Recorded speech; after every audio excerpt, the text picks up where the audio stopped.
back to this episode of Just Another Year Chicago. My name is Nick Brody. I'm joined alongside my good friend and co-host London Beth. And today we're going on the updates of what's going on after the first day of pads for the Chicago Bears, which was yesterday. The Bears are currently off today because, everyone needs to rest.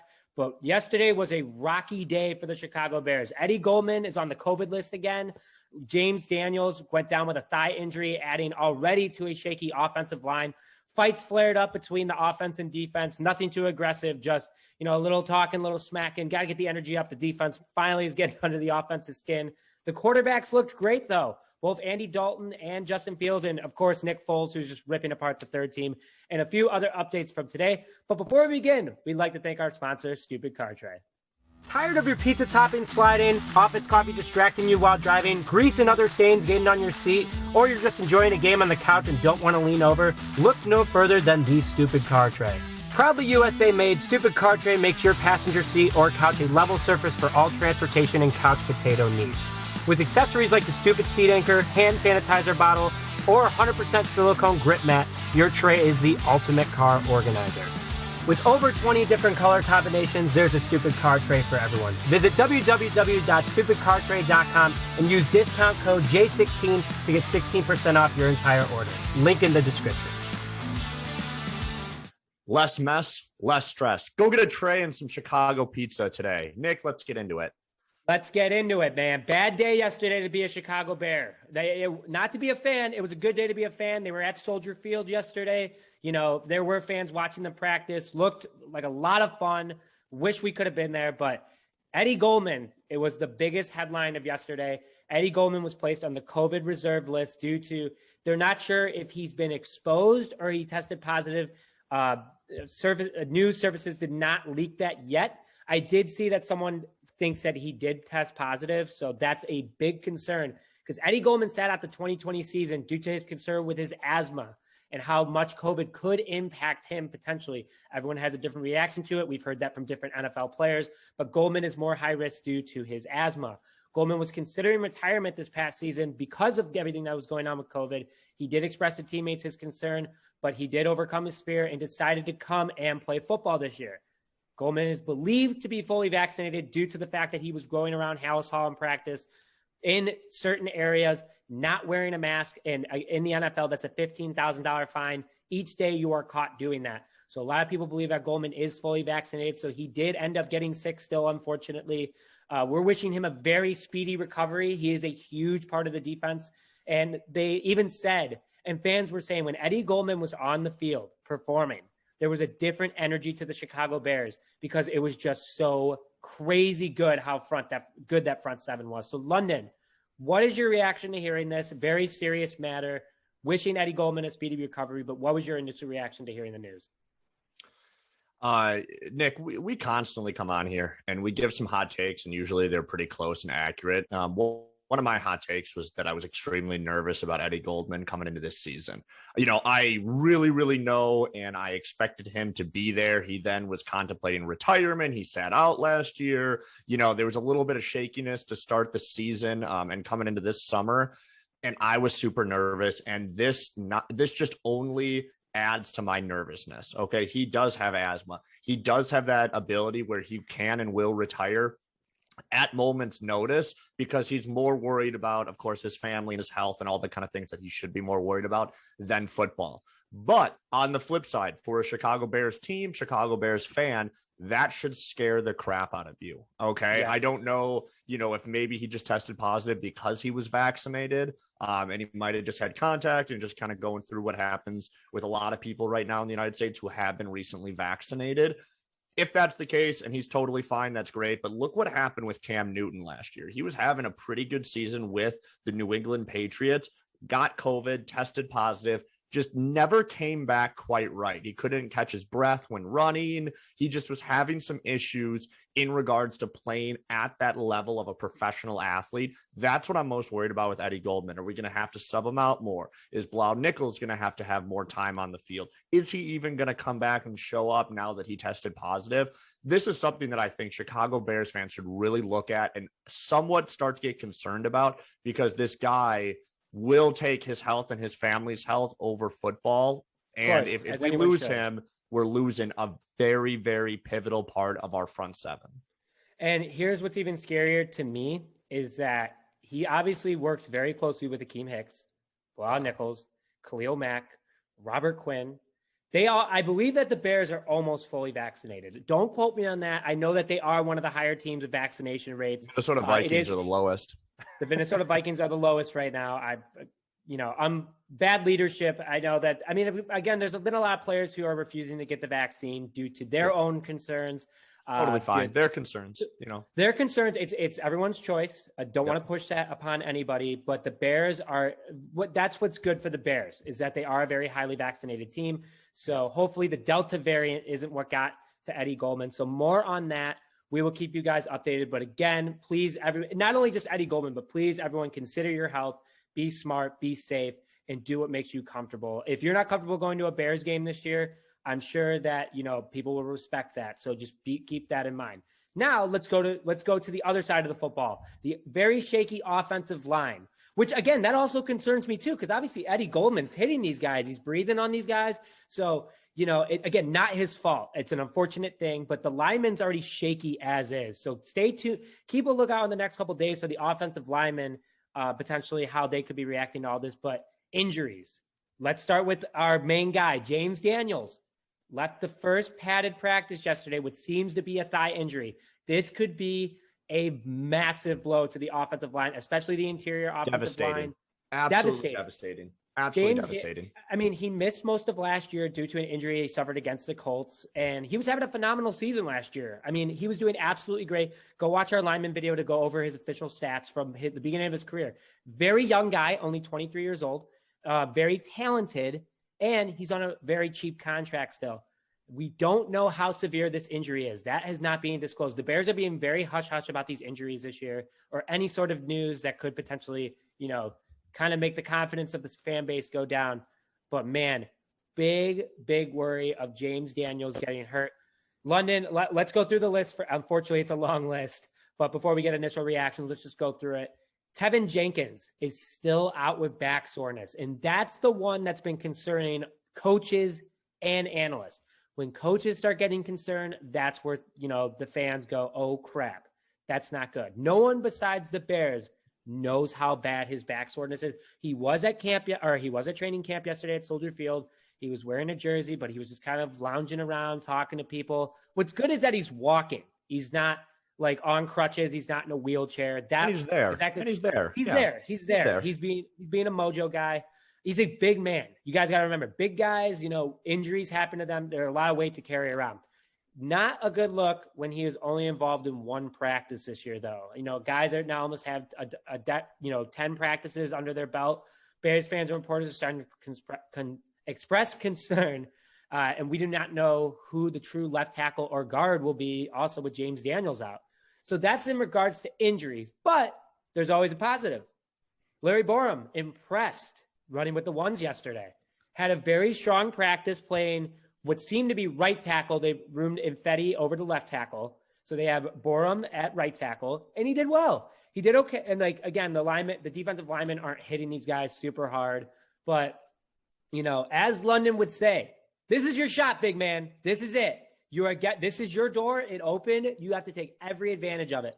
They like his feet work. They like his hands, and they like his football IQ. So very good to see that. And also Alex Bars and Borum were going back and forth at right tackle. So I like Alex Bars too. Again, on one of the greatest offensive lines in college football the last decade, Quentin Nelson, who did get hurt, by the way. That's another big blow to the Colts. We'll get to that. We're only talking Bears today, folks. But London, wow, what a mess. There are always positives in the dark. But, man, what a mess right now for the offensive line. Not good. It's not good at all. And Matt Nagy made that very, very clear. I mean, when Larry Borum came in and started playing right tackle right away and getting reps with the first team, I mean, that's not where he should have been. I know like Elijah Wilkinson is kind of like we're going to talk about him towards the end. He's like a no-show. There are still some people out there that possibly we can bring in just to try to fill those spots. But I'm telling you, Tevin Jenkins, and I said this over and over and over again, him back soreness I knew was going to escalate and become more and more of an issue the more and more we got into training camp. And then when James Daniels went down, and I saw it all over Twitter, and I saw it at the press conference, and they talked about it. That was a ginormous blow. Okay, we need an offensive line. Andy Dalton is not Needs a an scrambling offensive quarterback. He needs an offensive line. David Montgomery, when we had our offensive line set, he was a dominant running back in the NFL. He needs an offensive line. In the NFL, you need a quarterback, someone to protect that quarterback, and then someone to get after the quarterback. We have, again, possibly two of those three things. I think I'd say one and a half. Yeah, I'd say 1.5. If this offensive line, I don't want to say shaky, but if injuries start to continue to pile up, which will cause them to be shaky starting the season, and throughout at least the beginning, the first 5 games, I'm just going to say this, it's probably going to jolt Justin Fields onto the field a lot quicker, because when you have a shaky offensive line, you need a quarterback that can improvise and get outside the pocket. We saw, and we'll talk about Justin Fields in a second, we saw him do it in practice, and I know we're going to talk more, but this offensive line is scaring me. I'm honestly, like, again, I was a little nervous last episode. This episode, I'm starting to become like 80%. And if we have another person go down, or if Tevin Jenkins continues to sit out, we really need to start, as Bears fans, understanding that this is going to lose us football games if they're not in and they're not healthy. Yep. I mean, if Dalton can't make the throws, there's no yards getting made. If Montgomery can't run the ball, no yards getting made, 3 and outs, it's not going to help you. The defense can't score every single time. It's going to be scary. Yeah, it's going to be tough. Yeah, and Elijah Wilkinson, a no-show yesterday. Matt Nagy didn't even know why he was a no-show. So stay tuned for that. We'll talk about that in injuries/no report. But let's go to the most positive part of the day in London. Why don't we? The quarterbacks. Andy Dalton continues to impress. Looks very comfortable in the pocket, looks very comfortable with the playbook. Again, it's training camp, but his throws are a million times better than Mitch's, are much better than Foles. Like, overall, Andy Dalton is really silencing a lot of haters right now. He's had some really nice throws to Darnell Mooney and Allen Robinson. They're seen having conversations with each other. He also is hitting Marquise Goodwin in stride, which is really good to see. Bird's looking more like a second string guy right now. If he does stay on the roster, I think he will, though. But man, he's looking good. He's starting to gain relationships with his receivers. They're liking the way he's throwing. And his best throw yesterday, according to Twitter, was that he threaded the needle to Damian Williams against Desmond Trufant. With that, I wish there was a video on it. So someone's got to have it out there somewhere, but he is really making some pretty throws. I know we've kind of hit on Desmond Trufant. He's not really doing much. So stay tuned for that as well. But Andy Dalton's looking very good. Sideline passes, something that the Bears have not been good at the last couple of years due to the quarterback situation. He's hitting them. They look good in stride. The Bears are looking strong. Justin Fields had an awesome day in pads. You know, people were very impressed by him. Fans were going crazy every throw. He had a beautiful throw to Chris Lacey in the end zone on the move, which that was awesome. He used his feet to get a couple first downs, according to reports, a very long run. I believe he had a 25-yard run yesterday.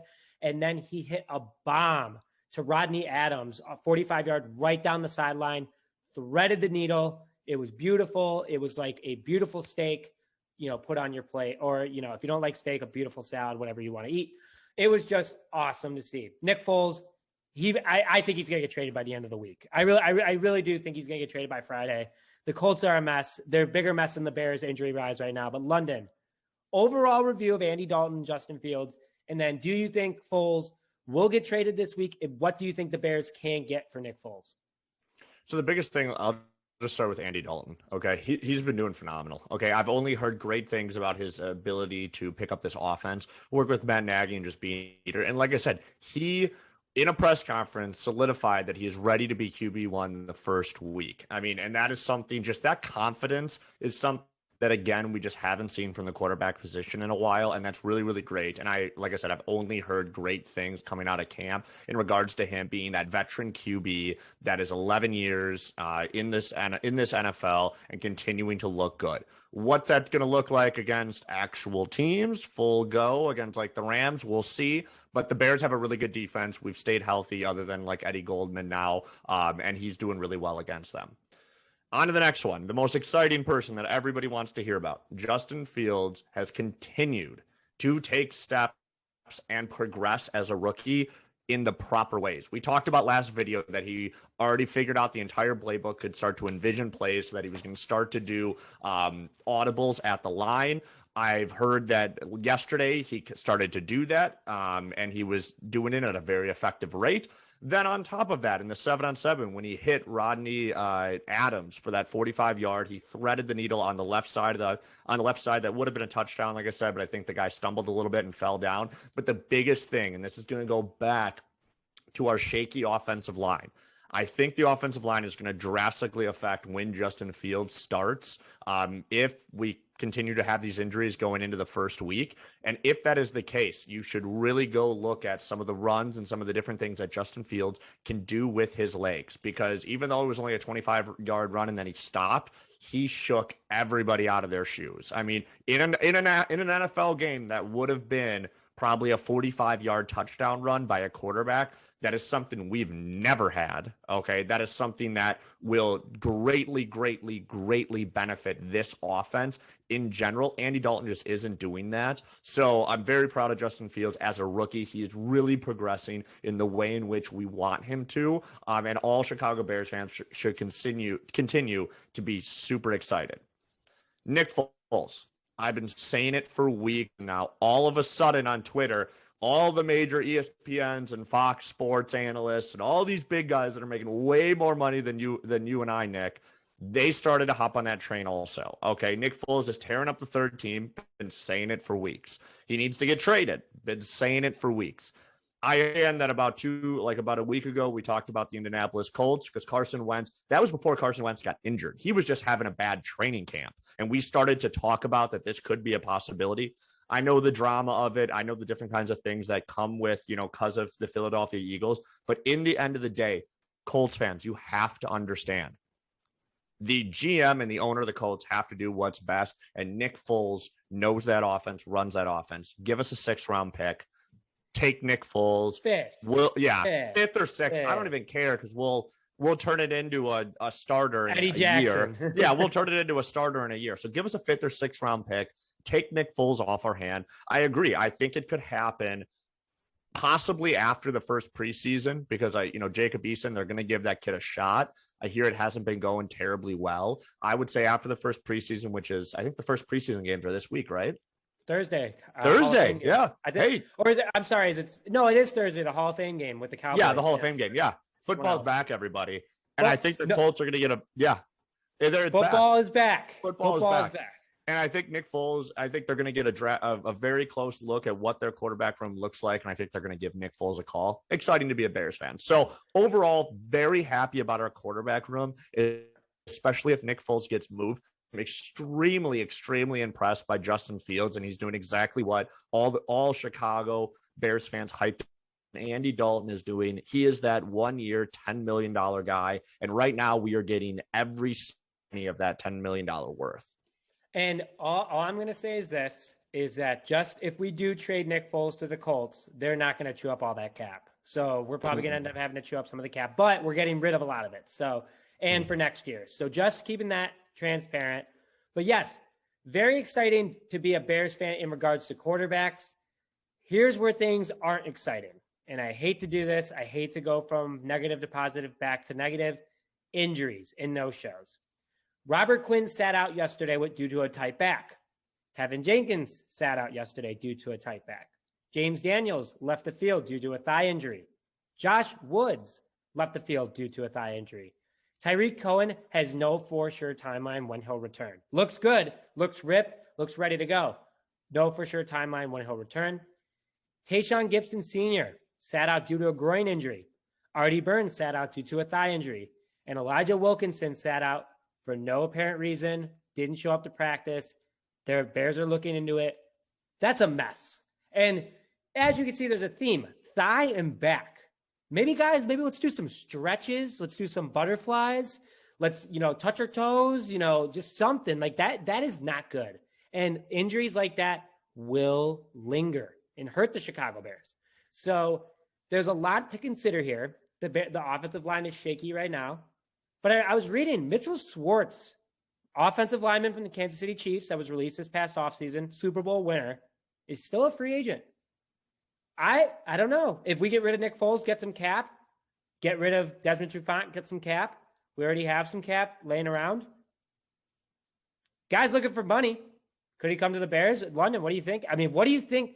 Like, what has to happen for this Bears team to stop getting so injured? And who should they bring in potentially to help fill in for these guys who are out for now? Yeah, there's a few offensive linemen that are out there. I know the starter for the Seattle Seahawks, Russell Okun, I think his name is. It's something like that. Don't quote us on it. Don't quote me on that. I know his first name's Russell. I know it's like OK, something like that. But he was a starter, so I know he's still available. I know Mitchell Schwartz is still available. I really, really expect, like I said, some players are going to start to being cut the closer we get to that 53-man roster. So I think the Bears are just kind of holding out. The biggest thing I'm going to say, and I know we talked about this, Nick, off air about injuries, we are not a deep team. No, we're not. I mean, we are a very talented team with our first and maybe a few of our seconds on the offense and the defensive side, but we are not a deep team. We are not a Tampa Bay Buccaneers that just, for the first time, I think ever, reloaded and signed every single player back after a Super Bowl win. That never happens, but they want to play with Tom Brady. We are not a deep team, and it's just, that's what it is. That's where we're at, but we're a talented team when we're healthy.